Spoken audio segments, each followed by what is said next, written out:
Hello guys, welcome to Indian affairs. I hope कि आपका आज का दिन शानदार हो और लाइफ में आप सबके जो भी गोल्स और टारगेट आपने सेट किए हुए हैं आप उनको सक्सेसफुली अचीव करें। बढ़ते पिछले 24 घंटों की सबसे इंपॉर्टेंट टॉप 10 अपडेट्स की तरफ। और इस वीडियो में काफी सारी इंपॉर्टेंट न्यूज हैं, इसलिए वीडियो को एंड तक देखिएगा। आज की पहली अपडेट आ रही है भारत में पेट्रोल और डीजल की गाड़ियों से संबंधित। आपको याद होगा, देश का इंपोर्ट बिल कम करने और ग्रीन हाउस गैसेस को कम करने के नाम पर भारत सरकार ने पेट्रोल में इथेनॉल को ब्लेंड करना स्टार्ट कर दिया था। स्टार्टिंग में 5%, उसके बाद इसको बढ़ाकर 10% और उसके बाद आज की डेट में पेट्रोल में भारत के अंदर 15% तक इथेनॉल ब्लेंड हो रहा है, जबकि मोदी सरकार इसको 30% तक करना चाहती है।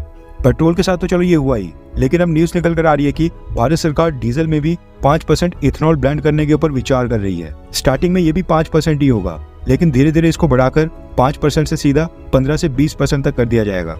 एंड आपको पता है कि इथेनॉल ब्लेंड वाले पेट्रोल के कारण गाड़ियों के इंजन खराब होते हैं, इंजन वेयर एंड टेयर जल्दी होता है और एफिशिएंसी भी कम होती है। मेंटेनेंस कॉस्ट गाड़ी की बढ़ जाती है और इंजन की लाइफ भी कम हो जाती है। लेकिन फिर भी भारत सरकार इन सारी चीजों को इग्नोर करते हुए इथेनॉल ब्लेंडिंग के ऊपर लगातार जोर दे रही है। इथेनॉल ब्लेंडिंग से सरकार का इंपोर्ट बिल तो कम हो जाएगा, लेकिन उसका बेनिफिट पेट्रोल और डीजल की कीमतें कम करके आम लोगों को कभी नहीं दिया जाएगा। आज की सेकंड अपडेट आ रही है इंडियन एयरफोर्स को लेकर। इंडियन एयरफोर्स की तरफ से MMRC 2.0 टेंडर को कंप्लीट करने की लगातार कई बार डिमांड की गई है, जिसके तहत 114 multi role fighter jets purchase किए जाने हैं। लेकिन उस कॉन्ट्रैक्ट को फिलहाल साइडलाइन करके भारत की सरकार ने दोबारा से ही तेजस फाइटर जेट का एक बड़ा ऑर्डर प्लेस करने का फैसला किया है। इससे पहले साल 2021 में मिनिस्ट्री ऑफ डिफेंस ने तेजस Mark 1A फाइटर जेट की 83 यूनिट्स का एक ऑर्डर प्लेस किया था। एंड अब भारत सरकार दोबारा से तेजस Mark 1A फाइटर जेट का ही ऑर्डर प्लेस करने जा रही है। रिपोर्ट के मुताबिक इस बार तेजस Mark 1A की 97 यूनिट्स का ऑर्डर प्लेस किया जाएगा, जिसकी टोटल कॉस्ट होगी 67,000 करोड़ रुपीस। ऐसा नहीं है कि जो ये 114 फाइटर जेट्स का MMRC 2.0 कॉन्ट्रैक्ट है ये कैंसिल हो गया है, क्योंकि भारत की एयरफोर्स अभी भी उस कॉन्ट्रैक्ट की लगातार मांग कर रही है। बस यही है कि थोड़ा सा डिले हो जाएगा। कहां पर कांग्रेस गवर्नमेंट के समय 114 राफेल फाइटर जेट्स परचेज किए जा रहे थे, लेकिन उसके बाद मोदी सरकार ने केवल 36 राफेल फाइटर जेट्स खरीदे और MMRC 2.0 कॉन्ट्रैक्ट अभी तक डिले हो रहा है। आज की थर्ड अपडेट आ रही है भारत और अमेरिका को लेकर। न्यूज निकल कर आ रही है कि तेजस Mark 1A फाइटर जेट्स के इंजन के बाद अब अमेरिका ने भारत को अपाचे अटैक हेलीकॉप्टर्स की डिलीवरी भी डिले कर दी है। साल 2020 के फरवरी महीने में भारत ने अमेरिका से AH-64 अपाचे अटैक हेलीकॉप्टर्स की 6 यूनिट्स परचेज करने की एक डील साइन की थी और अमेरिका ने अभी तक इन 6 में से एक भी हेलीकॉप्टर की डिलीवरी भारत को नहीं की है। कोविड-19 और उसके बाद 4 साल डिले के बाद अमेरिका ने कहा था कि वो इस साल अप्रैल महीने में 3 अपाचे हेलीकॉप्टर्स का पहला बैच डिलीवर कर देंगे और बाकी के 3 हेलीकॉप्टर्स का दूसरा बैच जुलाई महीने में डिलीवर हो जाएगा। लेकिन अप्रैल से अगस्त महीना भी आ गया है, वो भी खत्म होने को आ गया है। सितंबर स्टार्ट होने वाला है और अमेरिका ने अभी तक भारत को एक भी अपाचे हेलीकॉप्टर डिलीवर नहीं किया है। आज की फोर्थ अपडेट आ रही है भारत और यूक्रेन को लेकर।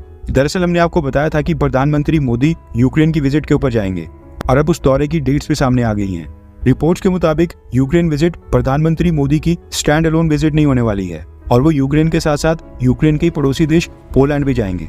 रिपोर्ट के मुताबिक प्रधानमंत्री मोदी 21 अगस्त से 23 अगस्त तक 3 दिन के विदेशी दौरे के ऊपर जाएंगे, जिसमें से 21 अगस्त को वो पहले भारत से पोलैंड जाएंगे और फिर पोलैंड से वो यूक्रेन जाकर यूक्रेनियन प्रेसिडेंट वोलोदिमीर ज़ेलेंस्की से मिलेंगे। 1979 के बाद भारत का कोई भी प्राइम मिनिस्टर पोलैंड नहीं गया था। उससे पहले मोरारजी देसाई, इंदिरा गांधी और जवाहरलाल नेहरू प्रधानमंत्री के तौर पर पोलैंड की विजिट के ऊपर गए थे और उसके बाद प्रधानमंत्री मोदी पहले प्रधानमंत्री होने वाले हैं। और अगर यूक्रेन की बात करें तो यूक्रेन जाने वाले भी प्रधानमंत्री मोदी आजाद भारत के पहले प्राइम मिनिस्टर होंगे। इससे पहले भारत का कोई भी प्रधानमंत्री यूक्रेन नहीं गया था। आज की फिफ्थ अपडेट आ रही है जम्मू कश्मीर से। जम्मू कश्मीर में जो विलेज डिफेंस गार्ड्स हैं, अब उनको भी इंडियन आर्मी की तरह ऑटोमेटिक राइफल्स और नाइट विजन डिवाइसेस देने का फैसला किया गया है। साल 1990 में विलेज डिफेंस कमेटीज खड़ी की गई थी। उस समय जम्मू कश्मीर में मिलिटेंसी काफी ज्यादा थी और मिलिटेंट्स गाँव के ऊपर भी हमले करा करते थे, जिसके चलते जम्मू कश्मीर के मिलिटेंसी प्रॉन एरियाज में गाँवों के अंदर विलेज डिफेंस कमेटीज खड़ी की गई। जो भी वॉलंटियर्स गाँव में से सामने आए उनको आर्मी द्वारा ट्रेन किया गया और राइफल्स तक दी गई, ताकि मिलिटेंट हमले के समय वो सिविलियंस की रक्षा कर सकें। और जब तक सेना वहां पर ना पहुंचे ये वहां पर फर्स्ट लाइन ऑफ डिफेंस की तरह काम करते थे और बाद में जब सेना जाती थी तो एनकाउंटर में भी सेना के साथ कोऑर्डिनेट करके चलते थे। लेकिन मसला ये था कि इन सब के पास अभी भी 1990s वाली सेल्फ लोडिंग SLR राइफल्स ही थी, जिससे एक एक करके फायर करना पड़ता है। एक ट्रिगर के ऊपर एक ही राउंड फायर होता है और ये लोग काफी लंबे समय से ऑटोमेटिक वेपन्स की डिमांड कर रहे थे। अब जाकर सरकार ने फैसला किया है कि इनको भी ऑटोमेटिक वेपन्स और नाइट विजन डिवाइसेस दी जाएंगी। वैसे ये वाकई में बहुत ही अच्छा स्टेप है जिसका वेलकम होना चाहिए। आई होप कि सरकार अब इनकी सैलरी को भी बढ़ाए। जम्मू कश्मीर के विलेज डिफेंस गार्ड्स में 2 कैटेगरी हैं। V1 कैटेगरी के मेंबर्स को वेपन अलॉट होते हैं और उनको ये एक्टिव ड्यूटी में भी हिस्सा लेने देते हैं। इनको बस मात्र 4000 पर मंथ मिलता है और V2 कैटेगरी के जो एक्टिव ड्यूटी नहीं करते हैं उनको बस 2000 पर महीना मिलता है। आज की 6th अपडेट आ रही है भारत और फ्रांस को लेकर। जैसा कि आपको पता है कि 2024 के समर ओलंपिक्स फ्रांस ने होस्ट किए थे और 2028 के समर ओलंपिक्स होने हैं अमेरिका के लॉस एंजलिस में, जबकि जो 2032 के समर ओलंपिक्स होंगे वो ऑस्ट्रेलिया के ब्रिस्बेन में होने हैं। अब जो 2036 के समर ओलंपिक्स होने हैं यानी कि 2036, उसके लिए भारत कोशिश कर रहा है कि उसके होस्टिंग राइट्स भारत को मिले और 2036 का समर ओलंपिक्स भारत में ही हो।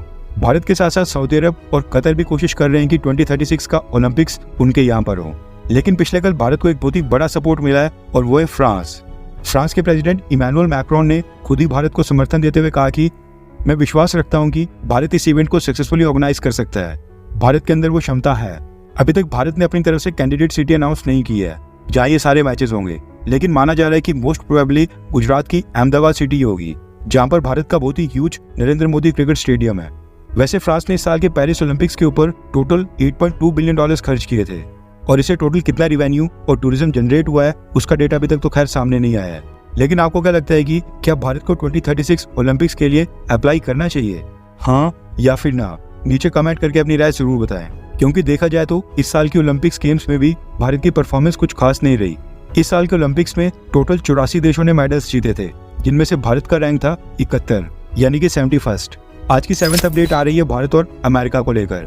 अमेरिका में प्रेसिडेंशियल इलेक्शंस काफी नजदीक आ रहे हैं। 5 नवंबर को वहां पर वोटिंग होनी है और यूएस के इलेक्शंस के ऊपर भारत के विदेश मंत्री जयशंकर सर की एक स्टेटमेंट आई है जिसमें उन्होंने अमेरिका को आईना दिखाने का काम किया है। दरअसल जयशंकर सर ने अमेरिका के इलेक्शंस के ऊपर कोई कमेंट करने से इनकार ही कर दिया। जयशंकर सर एक पब्लिक इवेंट में इंटरव्यू दे रहे थे जिसमें उन्होंने कहा कि हम दूसरे देशों के चुनावों के ऊपर कोई भी टिप्पणी नहीं करते हैं और उम्मीद करते हैं कि वो देश भी भारत के चुनावों के ऊपर कोई भी टिप्पणी ना करें। अमेरिका में कोई भी प्रेसिडेंट बने, कोई बनता है या फिर बनती है, हमें कॉन्फिडेंस है कि हम किसी के साथ भी अच्छे से काम कर लेंगे। आज की 8th अपडेट आ रही है बांग्लादेश से। न्यूज निकल कर आ रही है कि बांग्लादेश में शेख हसीना और अवामी लीग पार्टी के कुछ और लीडर्स के खिलाफ मर्डर का केस फाइल किया गया है। स्टूडेंट प्रोटेस्ट में प्रोटेस्टर्स की जान गई थी, उसी के चलते रिसेंटली प्रोटेस्टर्स ने सुप्रीम कोर्ट ऑफ बांग्लादेश के चीफ जस्टिस को भी रिजाइन करवा दिया था और अब बांग्लादेश के पूरे सिस्टम में जमात इस्लामी और बांग्लादेश नेशनलिस्ट पार्टी के सपोर्टर्स आ गए हैं। ऐसे में अगर शेख हसीना वापस बांग्लादेश चाहती हैं तो उनको बाकी की उम्र जेल में गुजारनी पड़ सकती है। इसके साथ ही खबर आ रही है कि इंटरिम गवर्नमेंट ने बांग्लादेश की पुलिस की यूनिफॉर्म का कलर यानी कि वर्दी का रंग ही चेंज और जो बांग्लादेश की पुलिस का लोगो होता है उसको भी बदलने का फैसला किया है। इंटरिम गवर्नमेंट का कहना है कि देश का दोबारा से जन्म हुआ है और दूसरी आज़ादी मिली है, इसलिए बड़े बड़े बदलाव करने ही पड़ेंगे।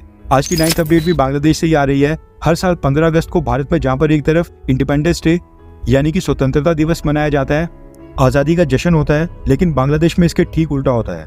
बांग्लादेश में 15 अगस्त के दिन डे ऑफ नेशनल मॉर्निंग मनाया जाता है यानी कि राष्ट्रीय शोक दिवस। इस दिन दुख मनाया जाता है क्योंकि 15 अगस्त के दिन ही साल 1975 में बांग्लादेश आर्मी ने तख्ता पलट करने के लिए शेख मुजीबुर रहमान, उनके 2 बेटे, उनकी पत्नियां और 4 पोते नाती की हत्या कर दी थी। अब शेख मुजीबुर रहमान बांग्लादेश के न सिर्फ फाउंडिंग फादर थे बल्कि बांग्लादेश के पहले प्रेसिडेंट भी थे और बांग्लादेश को आज़ाद करवाने में उनका बड़ा योगदान था, इसलिए ये शोक दिवस मनाया जाता था और 15 अगस्त के दिन पूरे बांग्लादेश में सरकारी छुट्टी हुआ करती थी। लेकिन पिछले कल बांग्लादेश की इंटरिम गवर्नमेंट ने 15 अगस्त की सरकारी छुट्टी को हमेशा के लिए कैंसिल कर दिया है और साथ में शेख मुजीबुर रहमान के लिए जो भी वहां पर शोक दिवस के कार्यक्रम रखे जाते थे उनको कैंसिल कर दिया है। आज के बाद बांग्लादेश में कोई भी शोक दिवस नहीं मनाएगा। आज की 10th अपडेट भारत और शेख हसीना को लेकर आ रही है। दरअसल न्यूज निकल कर आ रही है कि शेख हसीना अभी भी भारत के हिंडन एयरबेस के ऊपर ही रुकी हैं, उन्हें वहां से कहीं और शिफ्ट नहीं किया गया है। इंडियन एयरफोर्स के हिंडन एयरबेस के ऊपर सरकारी अकोमोडेशन में ही उनको फिलहाल रखा गया है। इंडियन गवर्नमेंट के सीनियर ऑफिशियल्स पिछले 1 हफ्ते में उनसे 2 बार मिल चुके हैं और उनके पॉलिटिकल असाइलम के बारे में अभी कोई अपडेट नहीं आई है। न्यूज निकल कर आ रही है कि शेख हसीना के जो करीबी नेता थे वो बांग्लादेश आर्मी की शरण में चले गए हैं क्योंकि प्रोटेस्टर्स उनके ऊपर हमला कर रहे थे, इसलिए बांग्लादेश आर्मी ने उनको अपने कंपाउंड में सिक्योरिटी प्रोवाइड की है। आज के लिए बस इतना ही। जय हिंद, वंदे मातरम।